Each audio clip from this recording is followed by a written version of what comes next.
desarrollo de todo el curso que vamos a tener. ¿Cuál es? El de infecciones quirúrgicas. ¿Por qué? Porque es la segunda infección nosocomial a nivel mundial, las infecciones. Y en cirugía es la primera causa nosocomial de infecciones, para que vean qué importancia tiene. ¿Y por qué digo qué importancia tienen? Porque estos, como van a ver, generalmente muchas, un 80-90% de casos son ocasionadas por el equipo quirúrgico, mala técnica, mala asepsia, como vamos a ver. Entonces eso se puede evitar. Es por eso la importancia. ¿Por qué? Porque un paciente viene para operarse una vesícula sana y sale ahí con su infección de herida, una infección, una peritonitis. Eso es generalmente causa del equipo quirúrgico, ¿ya? Entonces por eso es bastante importante. Bien, si nosotros hablamos así en términos generales de infección, ¿no? Entonces, Morales, ¿no? Morales, ¿qué es infección? Porque ya ustedes han llevado medicina interna, ya saben lo que es infección. ¿Qué es infección? ¿Podría sentarte mejor, por favor? Ya adulto no gusta. Vamos. Presencia de microorganismos que infectan tejidos. Hay una idea, ¿alguien le puede ayudar a terminar con la definición de infección? Estás bastante cerca, ¿no? ¿Alguien? ¿Alguien? ¿No sé lo que es infección? Son a 2 años de egresar. Tratamiento de infección. Bueno, vamos solamente a ordenar para ver cuál sería la definición de infección en general, ¿no? Así como dijo mi compañero, presencia de microorganismos patógenos en los tejidos del organismo y en el torrente sanguíneo del mismo. Presencia. Esa es una infección y que provoca una reacción. Esa reacción está constituida por síntomas de la infección, rigidez, alza térmica, etcétera, etcétera. Esto es en general lo que es la infección. ¿Okay?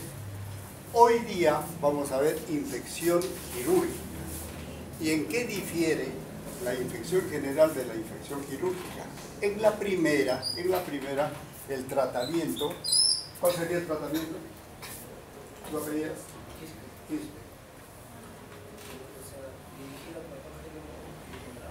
O sea, tratamiento médico, ¿correcto?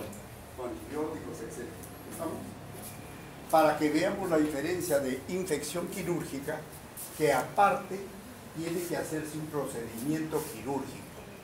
Entonces, ¿qué es infección quirúrgica?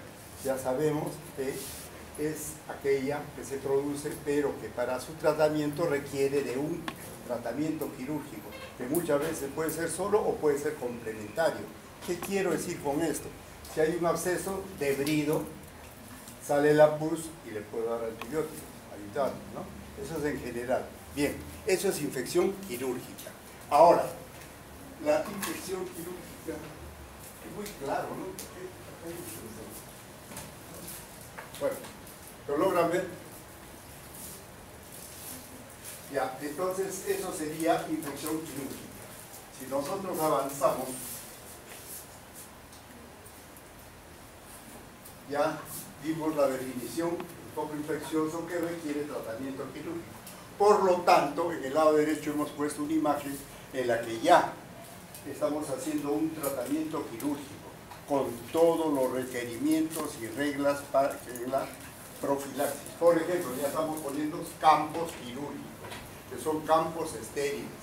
Vamos a hacer una buena antisepsia. ¿Y qué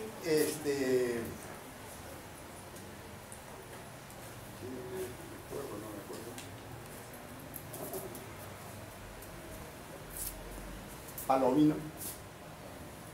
A ver, dime, ¿qué diferencia hay entre asepsia y antisepsia? Por favor, cuando pregunte a un alumno, solamente él tiene que responder, o ella. La asepsia es el estado libre de gérmenes y la antisepsia es el método que se realiza para llevar Claro. Entonces, en el primero habríamos que agregarle nomás que la asepsia es, lógicamente, la ausencia de microorganismos, pero por métodos físicos, químicos, etc., porque hay que meter al autoclave o en sustancias germicidas, etc., ¿no? Bien, mientras que la infección, la antisepsia, lo realiza el equipo quirúrgico en el paciente, como acabo de decir, con sustancias germicidas. Uno lo hace, pero con sustancias germicidas que no sean nocivos al organismo. Porque yo puedo hacer, por ejemplo, una limpieza con lejía, pero le estoy quemando. O con yodo puro, estoy haciendo la asepsia, pero le estoy quemando, produciendo una quemadura.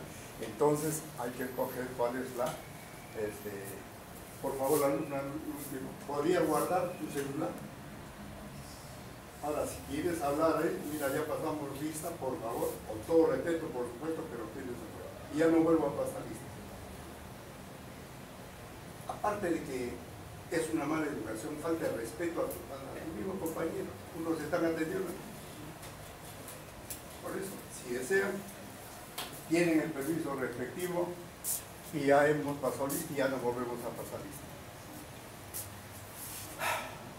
Bueno, entonces eso vendría a ser ya aclaramos que es la asepsia y la antisepsia, ¿ok? Sigamos. Miren, lo que quiero mostrarles a ustedes es lo siguiente. Cuando uno está en un ambiente hospitalario o en una clínica, hay diferentes departamentos de medicina, de cirugía, ginecología, pediatría, ¿no es cierto?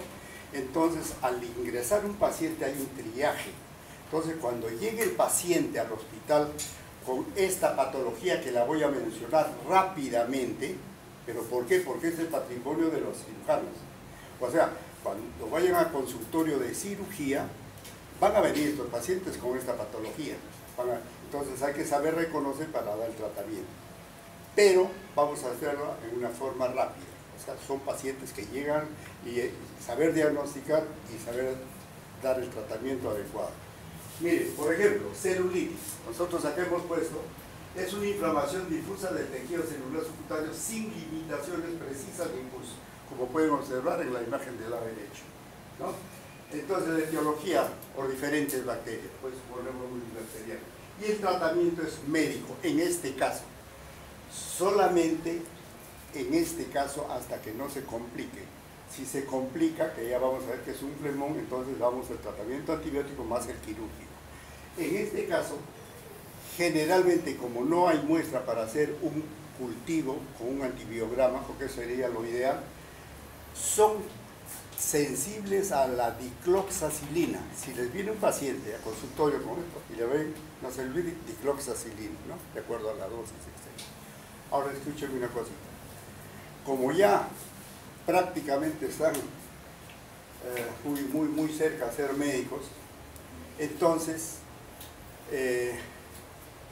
hay que también saber terminologías. Acabo de decir una celulitis, una infección producida por bacterias. Pero es que ustedes van a escuchar celulitis no solamente de este tipo, sino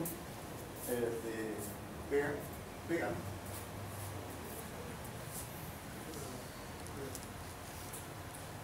¿Qué es celulitis? Ahora, podría decirse también, porque está muy de moda, sobre todo cuando se ve en televisión, entre unos grupos y otros, no, fulana tiene celulitis, ¿no? Se quita los sanos, ¿tiene una infección? No, entonces hay que diferenciar el tipo de celulitis, ¿no? La celulitis es producida por agentes patógenos, mientras que la otra no. Y para que tengan un poquito de conocimiento y que entonces se van a preguntar de repente, ¿y qué es la otra celulitis? Esa otra celulitis es una dermolipodistrofia, ¿no? Para saber diferenciar. Y también aprovechemos en lo siguiente, ya se viene el verano, se van a ir a la playa, vienen y les aseguro que un 60%, miren, estuve en la playa y tengo una erisipela, se escucha mucho, cambio, erisipela sí es producido por agentes patógenos, es una infección, erisipela. Entonces, ¿cómo le vamos a llamar cuando vienen así en la playa con ese problema? Eritema solar. O sea, cada cual con su término, ¿no? Entonces, qué bonito suena, ¿no? Ah, mira, que estoy con un... No, ese es un eritema solar. ¿Por qué? Porque el erisipela ya es un proceso infeccioso. Hablas así a un amigo, en la reunión donde estás, o al paciente que va, entonces esto ya va, lógicamente, acorde con la profesión que vamos a tener. Seguimos otra patología que se ve en cirugía, por ejemplo la hidradenitis, es la inflamación supurativa de glándulas apócrinas, especialmente las sudoríparas en las axilas, como pueden ver en el lado derecho, y está caracterizada por, miren, dice nódulos subcutáneos dolorosos, recurrentes y muchas veces fistulizantes, ¿no? Fistulizantes. Y a ver, hay dos alumnas, creo, si no lo recuerdo, Villanueva. Sure Villanueva. Del gusto. ¿Qué es una fístula?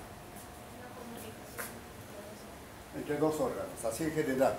Fístula es comunicación entre dos órganos. Entonces, si la infección es subdérmica y se está aperturando para que salga la secreción, se está fistulizando espontáneamente, ¿no? Entonces, es por eso que le llamamos fistulizante. Etiología, generalmente por el estafilococo, no quiere decir que solamente el estafilococo produce. Tratamiento es drenaje más la diproxacilina, es lo que acababa de mencionarles hace un momento. Aquí tenemos la linfadenitis. ¿Qué es la linfadenitis? Es una infección con trombosis de los conductos linfáticos y ganglios renales. Está caracterizada, mire, ¿por qué? Fiebre, líneas oscuras, que son estas, líneas oscuras entre la lesión y el ganglio regional.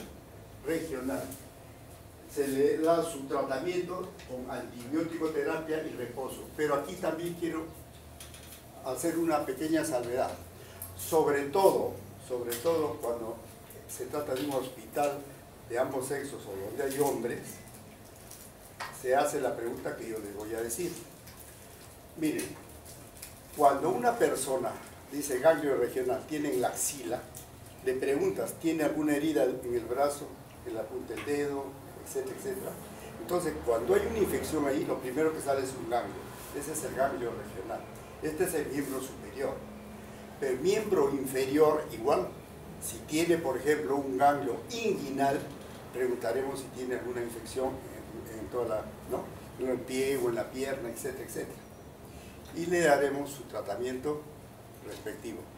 Pero, y ahí viene la pequeña aclaración, si se trata de un hospital de hombres, o cualquier hombre, no necesariamente un hospital, te llega a tu consultorio, tiene un ganglio inguinal. El señor, ¿usted tiene alguna herida? Revisa, no hay. Entonces viene esta pregunta que se le debe hacer, que muchas veces los pacientes se molestan. A mí más de una vez, doctor, ¿qué se ha creído usted? ¿En qué sentido, no? Porque en hombres, aparte de que si no tiene una herida, entonces hay que pensar en un linfogranuloma venéreo. ¿Y qué es el linfogranuloma venéreo ahora que guardaste ya tu celular? ¿Qué es?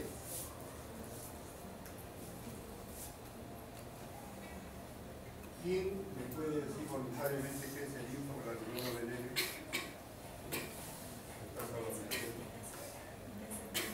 No, por eso tiene que decirle. ¿Alguien puede decirme qué es el linfogranuloma venéreo?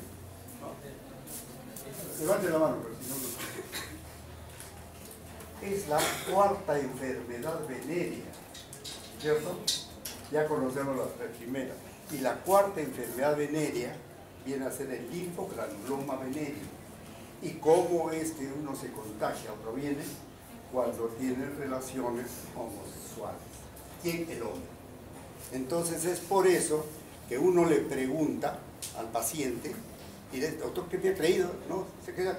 Mire, a nosotros no nos interesa cuál sea tu forma de vida o hayas tenido. No hay. Lo que nos interesa, ¿cuál es el motivo de la risa? Tú. Que te estás tapando, no sé. Me gustaría saber cuál es el motivo de la risa.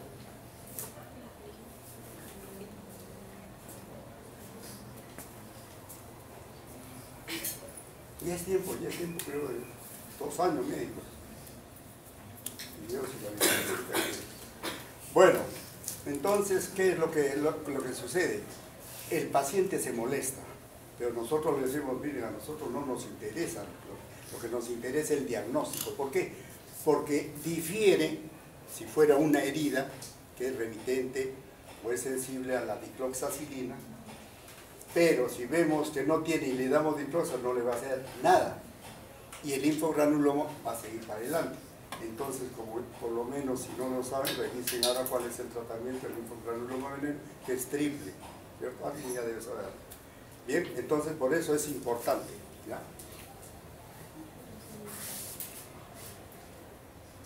El flegmón viene a ser la inflamación purulenta, como ven en el lado derecho, difusa del tejido laxo.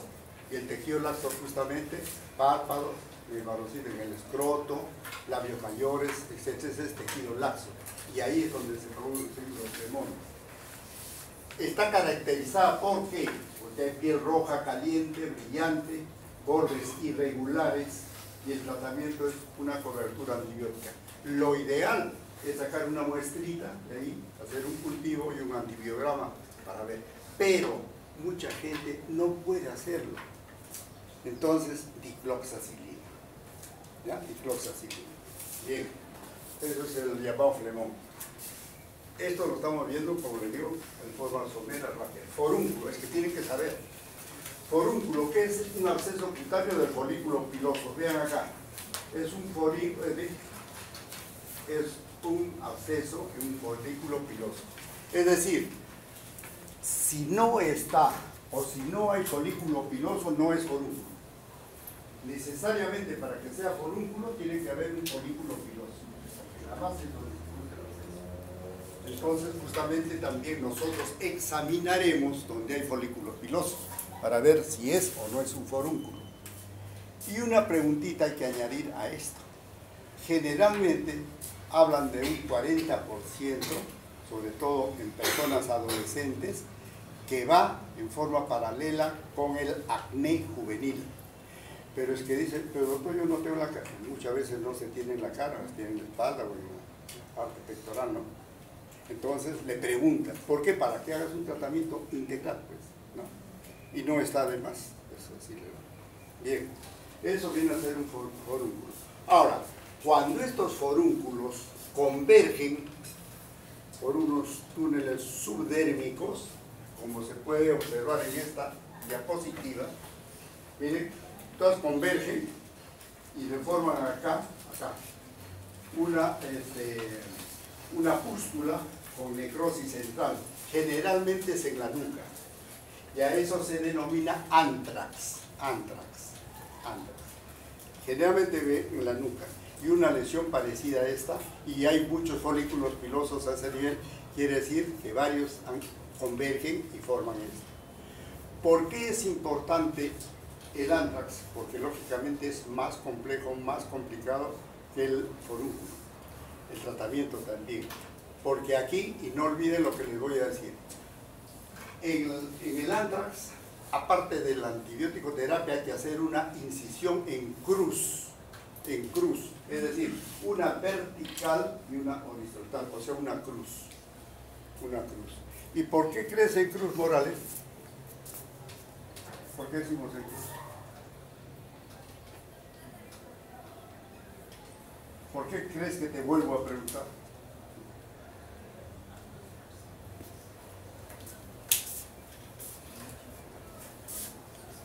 ¿Quién me dice por qué crees en cruz? Para que pueda salir la mayor cantidad de líquido. Claro, miren, si hacemos una incisión en cruz, hay 4 los vértices que están al centro que se evierten. Entonces dejan abierto como para que salga hasta la última gota, digamos, de cruz, ¿ya?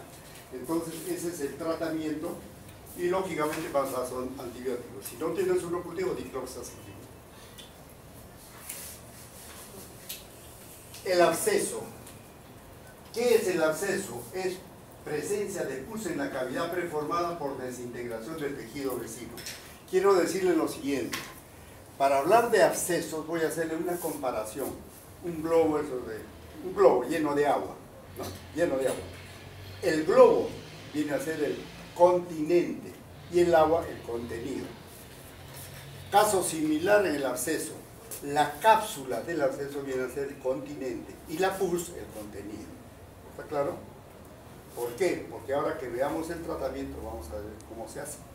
Pero antes de ello, está producido por diferentes bacterias, microorganismos. Hay fiebre y una tumoración dolorosa. ¿Por qué dolorosa? Como hay tensión a nivel de las terminaciones nerviosas, hay dolor. ¿Y cuál es el tratamiento? Es drenaje más antibióticos. Pero, acá también, cuando ustedes hacen un tratamiento en otra parte, le pones anestesia local, ya el doctor Cruz, doctora, ya debe haberle dicho cómo es el tratamiento local con lidocaína. Pero en estos casos no prende, o sea, no agarra. Le pones el lidocaína y es como si no lo hubieras puesto. Entonces nos quedan dos opciones para ver. Uno, hay un chisquete que se llama cloroetilo, que es el que le echan a los futbolistas cuando se caen, lo fabulean y está cuando viene el masajista y ¿no? ¿Han visto? Le echan y pasa el dolor. ¿Pero por qué pasa el dolor? Por enfriamiento. Le puso un enfriamiento tal de que no siente dolor. Entonces, con eso mismo, para hacer esta incisión, cloroetilo a 80 centímetros y cuando ya ves todo blanquito, como una escarcha, ahí haces el corte. ¿Ya? Eso sería lo ideal. Pero en muchos hospitales o centros de salud no hay cloroetilo. Entonces, ¿qué hacer? Ahí viene ya la experiencia, digamos, del cirujano. Si lo ves, por ejemplo, ¿qué te digo? No, un hombre que la U es la alianza, pero la U va a ganar. No, doctor, ahí le das el corte, ¿no? O le haces una pregunta interesante. A la hora que te está respondiendo, le haces, ¿no? Entonces, es la única manera, porque después vas a hacer. Porque una vez que haces el corte y ya drena, desaparece el dolor. Pero el drenaje, después de hacer el corte, la incisión, tiene que ser así como observan acá. Sacar toda la pus. Y después de sacar toda la pus, quiero que lo escuchen, no es suficiente, sino hay que lavar con suero fisiológico, y si tienen yodo povidón en espuma, poquito, lavado, y agua oxigenada. ¿Por qué agua oxigenada? ¿Cuándo se da agua oxigenada? ¿Para qué damos agua oxigenada? Porque no a todos se le... ¿no? Por ejemplo, la antisepsia la podría hacer con agua oxigenada. ¿Qué es el agua oxigenada? Peróxido de hidrógeno que se... Agua con oxígeno. Entonces, al anaerobio, ¿cómo lo mata? Dándole oxígeno. ¿No es cierto? Entonces, el agua oxigenada va a matar al anaerobio. ¿Por qué? Porque el medio de donde vive el anaerobio es justamente donde no hay oxígeno. Si le das oxígeno, lo matas. Entonces, es por ello. O sea, todo tiene su explicación, todo tiene su razón. Bien, ahora quiero también hacerles una aclaración, también lo que en el hospital se ve, ¿no? O sea, mejor dicho, durante la experiencia como médico, como cirujano. Cuando el absceso es perianal, que se ve también con bastante frecuencia, es recurrente. ¿Qué quiere decir esto? Que dentro de 3, 4 meses, 5 meses o medio año regresa y el paciente mío hasta molesta. Doctor, tenga lo mismo, ¿qué tiene lo mismo? Me sigue saliendo. Eso se llama recurrencia. ¿Pero por qué? Y quiero que también capten. Cuando se trata de un absceso perianal, aparte de hacer lo que les he dicho, cortar, drenar, lavar, hay que hacer lo que se llama el destechamiento. Destechamiento. ¿Y qué viene a ser el destechamiento? Recuerdan, en un inicio les dije cápsula y pus, absceso. Entonces sale la pus, lavas, etc. Entonces la cápsula es la que va a hacer que recurra. Entonces le haces un cepillado, o algunos le llaman legrado, que es raspado, pero no, de la cápsula, para que no recidive. ¿Ya? Entonces, si por ahí viene una pregunta, paciente, especial en sexo fuera, tal, y que tuvo como antecedentes un absceso y fue descuidado, regresa. ¿Cuál fue el motivo? ¿O qué hay que hacer? Destellamiento. ¿Ya? Ok. Eso es lo que corresponde a la cesta. Miositis es una infección de tejido muscular desvitalizado por contusión o isquemia, como pueden observar acá. Miren, acá. Los músculos generalmente son los músculos voluminosos, como abajo hemos puesto los glúteos, los cuádriceps, etc. El tratamiento es drenaje. Mira, hay que hacer una buena incisión para sacar todo el contenido más la fluoxacina. ¿Ya? Esto es en cuanto a miositis. Y lo que viene ahora es la fascitis necrotizante. Ya es una patología, vamos a llamarle hasta sistémica. ¿Qué es la fascia? Tú eres Villanueva, ¿qué? Ya contestó tu compañero. ¿Tu segunda apellido cuál es? ¿Qué es fascia? Fascia es igual que aponeurosis, ¿no? ¿No? ¿Quién dice lo contrario? Sí. La aponeurosis es la fascia. Entonces, si la infección llega y traspasa la fascia, se llama fascitis necrotizante, que, como les vuelvo a repetir, es una patología compleja, sistémica, porque ya altera inclusive el balance hidroelectrolítico, ¿no? Tanto el agua como los electrolitos, todo. Entonces, tan es así que nosotros, para llegar al diagnóstico, tenemos que, bueno, vemos primero el lugar y durante el examen vemos si hay crepitación. Y si hay crepitación, ¿en qué estamos pensando, Ruiz? ¿Ruiz? Pendiente hasta ahora no me equivoco. ¿Qué nos indica la crepitación? Solamente al alumno que pregunta. ¿Ya? ¿Y eso qué nos indica? ¿Ya? Ah, infección, así no. ¿Y qué tipo de germen para ayudar? Y dentro de los Clostridium, la característica del Clostridium es que despide gas. Y el gas se traduce en crepitación durante el examen clínico. Entonces, en la fascitis necrotizante hay eso. ¿Ya? Es por ello, ahí he puesto, inclusive con mayúscula, con presencia de gas. Esa presencia de gas ya nos está indicando. Ahora, es bastante, no es que solamente en diabéticos, sino es bastante frecuente en diabéticos. ¿Por qué? Porque es un medio cultivo. Entonces, el tratamiento es quirúrgico, antibiótico terapia, y miren lo de Basalud. Miren la parte de abajo. Hemos puesto soporte hemodinámico. O sea, creo que ya llevaron la clase inaugural balance hidroelectrolítico, ¿no? ¿Han llevado o no? Creo que con la doctora Orellana le tocaba, porque hasta el año pasado yo la primera clase hacía eso. Ya, y digamos, a ver, se te pasa un poquito el sueño. En un paciente de 70 kilos, ¿qué necesita? Por ejemplo, miren este caso, ¿no? Pero el paciente pesa 70 kilos. Vamos a hacer un buen balance hidroelectrolítico, bien rápido, nomás de manera de repaso. ¿Qué cantidad de agua le podríamos, de suero? Por favor, solamente al alumno que pregunte. ¿Le pondríamos 2 litros, 3 litros o 4 litros? Por favor, al alumno que pregunte.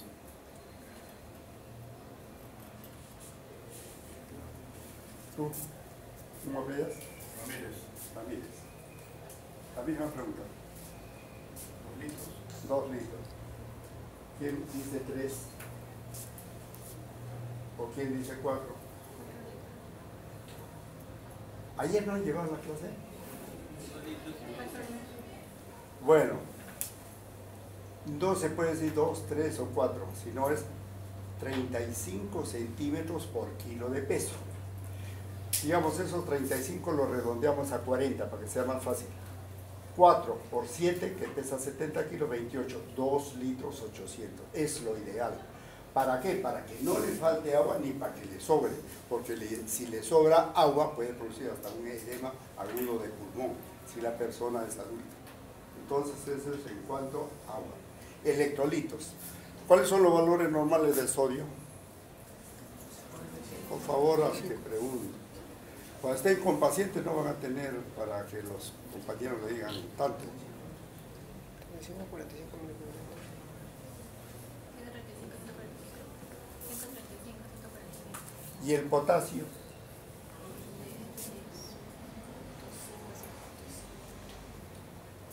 Entonces hay que saber los valores normales pues, para dar, ¿no es cierto? Entonces, como dice la compañera de ustedes, por ejemplo, para la reposición, dice que potasio es de 1 a 2 mili para la reposición, en este paso, de 1 a 2 mili equivalentes por kilo de peso. Pero para no excedernos, también lo redondeamos a 1. Entonces, si pesa 70 kilos, 70 mili equivalentes de potasio. Y justamente las ampollas que vienen de calium, que es el potasio, vienen con 32.4. Entonces, a la enfermera, 2 litros y 800 de agua y 2 ampollas de calium. Ya le está dando el potasio. Y el sodio, el potasio te da 1 por kilo y el sodio 2 por kilo. ¿Ya? Entonces, sodio, 7 por 2, ¿cuál es? 140. Ahí vienen las ampollas también de 68, más o menos, para que calculen ustedes y darlo exacto. Ahora, inclusive, si en el sodio también dan de más y es hipertenso, le exacerba su hipertensión. Pero lo más grave es cuando das el potasio, por eso le digo a 1. ¿Por qué? Porque muchas veces cuando hay iliodinámico, después de la operación, uno dice, oh, no, hay que volver a operarlo. No. Entonces el potasio, de todo modo, que va a estar bajo. Agarras y le das potasio, pero de acuerdo a los cálculos que estamos diciendo, le pones el cálculo y comienza a funcionar peristaltismo, etc. y desaparece.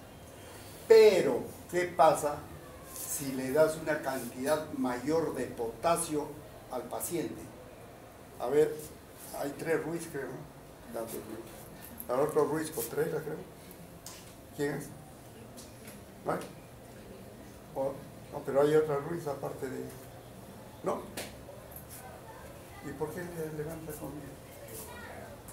Ya.